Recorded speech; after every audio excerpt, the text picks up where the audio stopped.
Viernes, 10 de mayo de 1986. Son las 3:47 de la tarde.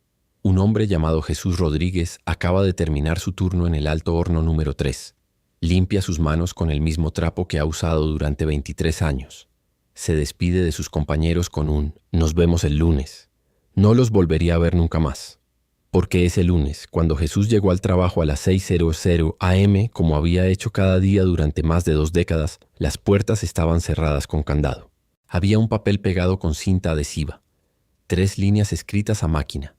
Fundidora de Fierro y Acero de Monterrey S.A. cesa operaciones. Efectivo inmediatamente. Gracias por sus servicios. 10,000 personas perdieron su trabajo ese fin de semana. El complejo industrial más grande de América Latina se apagó entre el viernes y el lunes, y nadie, absolutamente nadie, lo vio venir. Hoy te voy a contar cómo México asesinó a su propia industria en 72 horas. Y por qué lo que pasó en Fundidora Monterrey no fue un accidente. Fue una ejecución. Si alguna vez has perdido un trabajo que creías seguro, si alguna vez confiaste en algo que te traicionó, si alguna vez te preguntaste cómo carajos las cosas pueden cambiar tan rápido, este video es para ti. Y quédate hasta el final porque te voy a mostrar el documento interno que prueba que el gobierno sabía exactamente lo que iba a pasar. Y mintieron. A todos. Acto primero. La Catedral de Acero. El orgullo que construyó una ciudad. Antes de contarte sobre la muerte, tengo que contarte sobre la vida. Porque Fundidora Monterrey no era solo una fábrica. Era una religión, un modo de vida, una identidad.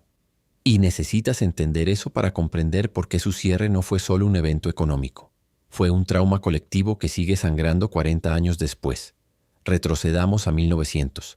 México acaba de entrar al siglo XX. Porfirio Díaz está obsesionado con modernizar el país.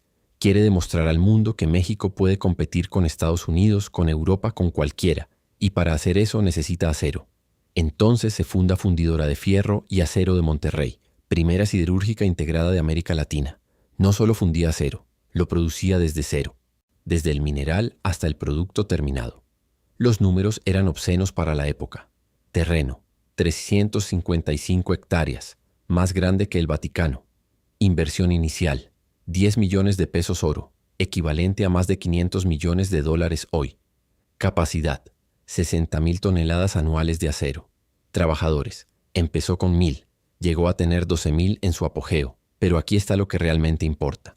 Fundidora no solo fabricaba acero, fabricaba regiomontanos. Si nacías en Monterrey entre 1900 y 1986, tu vida estaba conectada a Fundidora de alguna manera. Tu papá trabajaba ahí, tu tío, tu abuelo.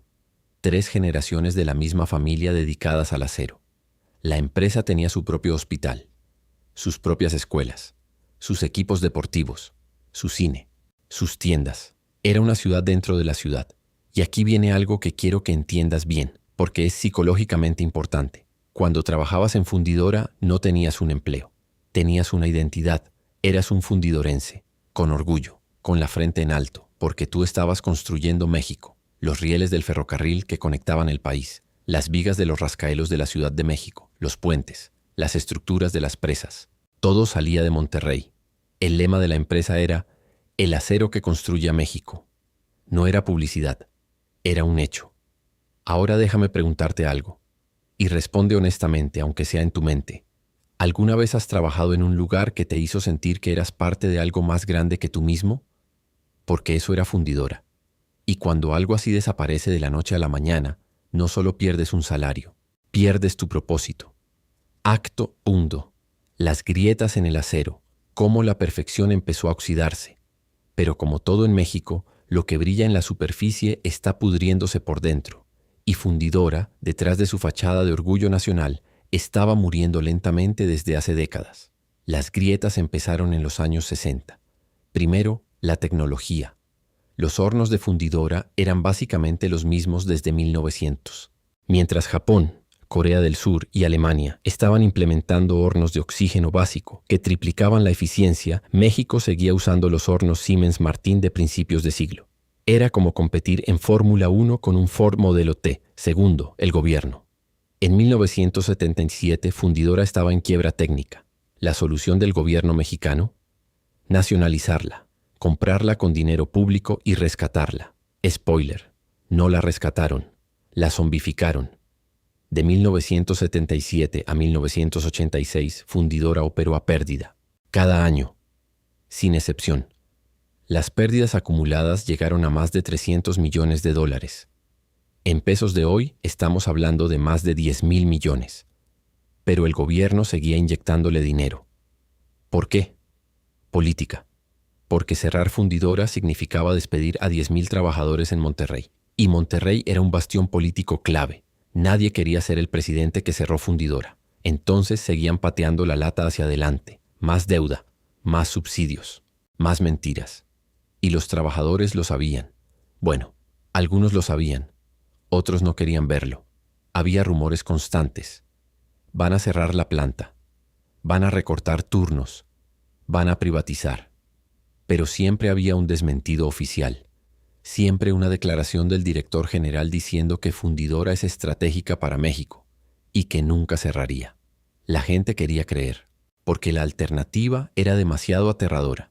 Y aquí es donde entra la psicología de la negación colectiva. Cuando algo es demasiado grande para procesar, cuando el miedo es demasiado intenso, el cerebro humano hace algo interesante. Se niega a verlo. Los trabajadores de Fundidora veían las máquinas oxidadas, veían los pedidos cancelados, veían la producción cayendo año tras año, pero seguían yendo a trabajar, seguían cobrando su cheque, seguían creyendo que de alguna manera todo iba a estar bien, hasta que no estuvo bien. Acto 13. El fin de semana que mató a Monterrey. 72 horas de traición. Ahora llegamos a la parte que te pone la piel de gallina. Mayo de 1986. Miguel de la Madrid es presidente. La economía mexicana está en crisis total. Inflación del 100% anual. Deuda externa que se comió medio presupuesto. El peso valiendo menos cada día. Y Fundidora está sangrando dinero como nunca. Así que se toma la decisión. Pero no se anuncia, no se negocia, no se avisa, se ejecuta. Viernes 9 de mayo 1986. Día normal. Los 3 turnos operan con normalidad. Los altos hornos funcionan. La gente bromea en el comedor. Planean qué van a hacer el fin de semana. Ese mismo viernes, en un hotel en la Ciudad de México, hay una reunión secreta. Presentes: el secretario de Energía, Minas e Industria Paraestatal, el director de Sidermex, empresa paraestatal que controlaba Fundidora, asesores legales auditores. En esa sala toman la decisión final. Fundidora cierra. El lunes.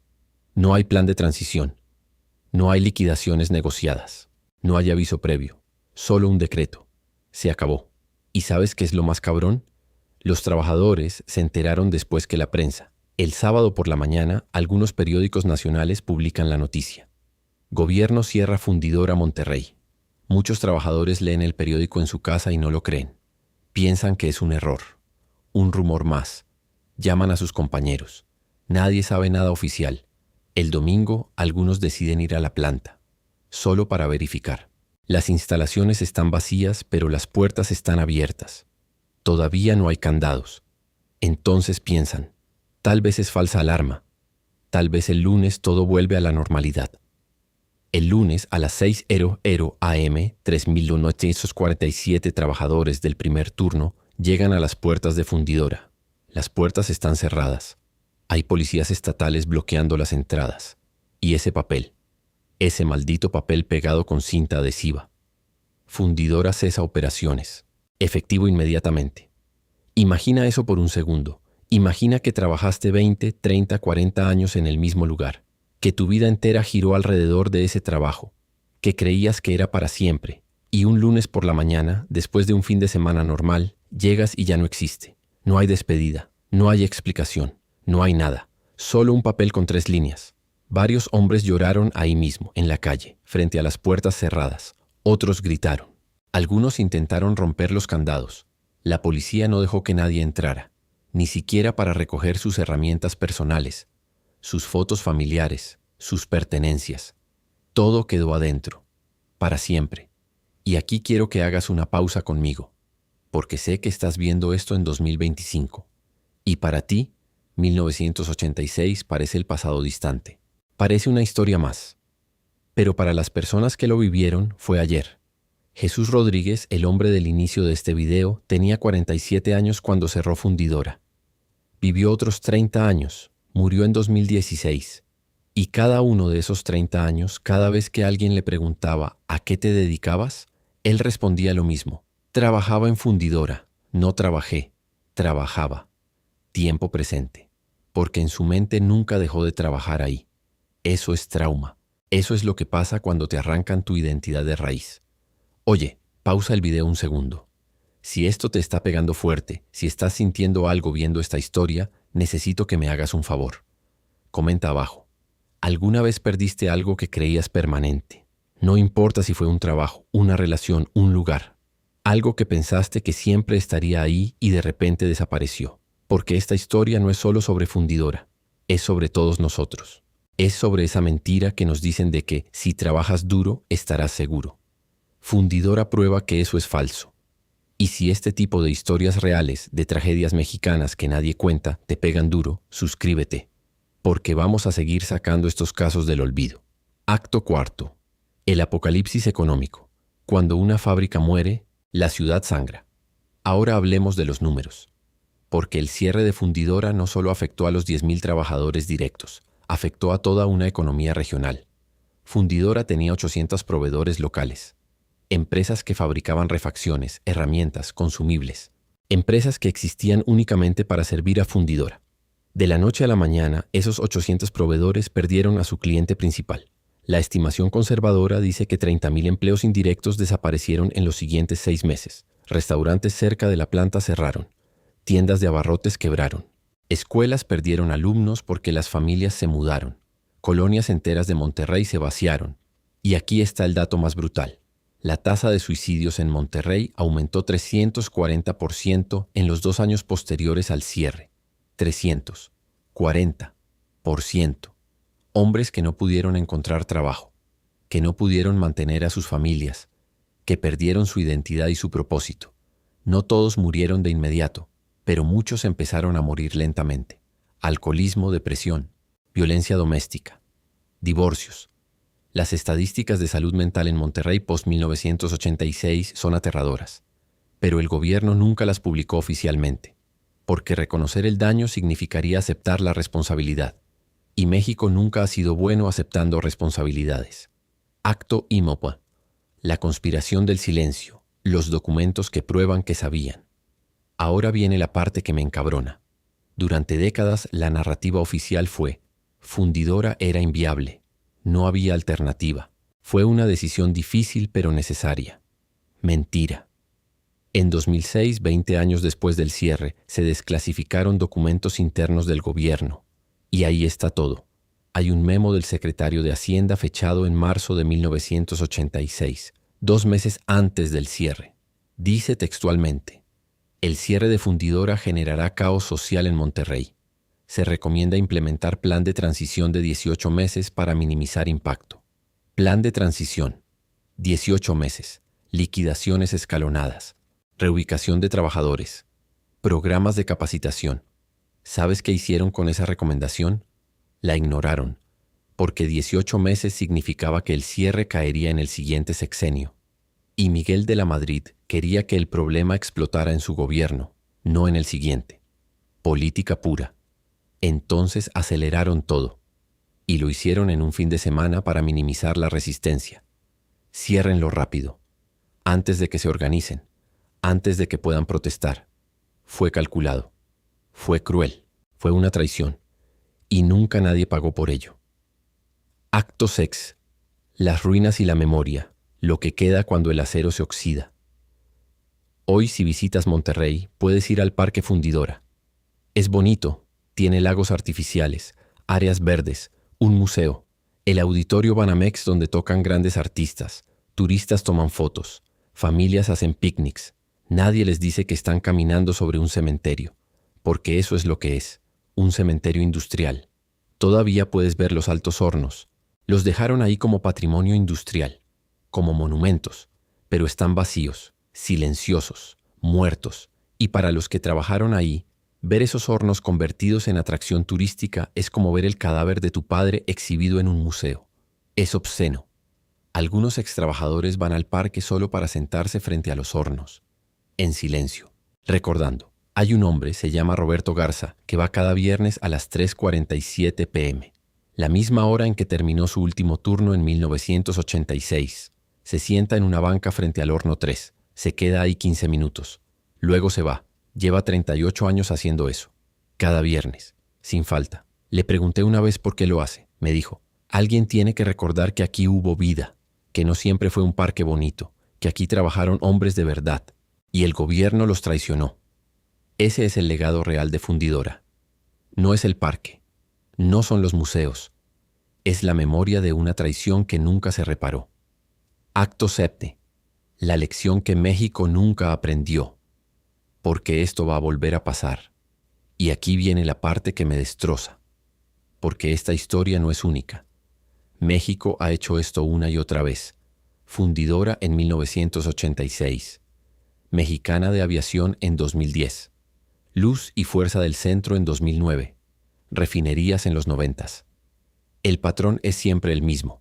Empresa CC estratégica cae en crisis. Gobierno la rescata con dinero público. No implementa reformas estructurales. La empresa sigue operando a pérdida.